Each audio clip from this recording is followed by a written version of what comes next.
ইষ্টবৃতি না করলে চুরি করা হয়। শোনেন, শ্রী শ্রী ঠাকুর বলছেন, হোস না ধ্যানী, হোস না যোগী, গোসাই গোবিন্দ যাই না হোস, যজন যাজন ইষ্টবৃতি, এছাড়া তুই কিছুই নস।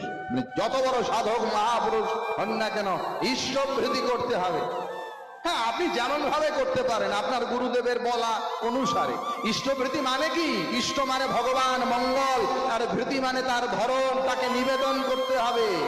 গীতায় ভগবান বললেন, ইষ্টান ভোগান হি দেবা দাস্যন্ত যজ্ঞ ভাবিতা তৈর দত্তান প্রদয় ভজ ভোঙ্গে স্তেনয়বসা। দেবতার দত্ত বস্তু যারা দেবতাকে নিবেদন না করিয়া গ্রহণ করে তারা চোর।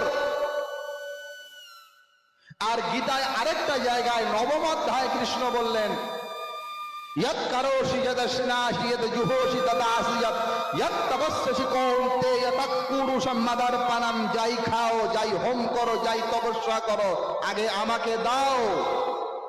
এজন্য তাকে দিতে হবে, শুধু খাবার দিলে হবে না। ভগবান বললেন, যৎ করোষি, তুমি যাই করো, সর্বকর্ম। একদল লোক বলে, আমরা তো খাওয়ার আগে নিবেদন করে দেই, ব্যাস হয়ে গেল। না না না, শুধু খাবার দিলে তো হবে না,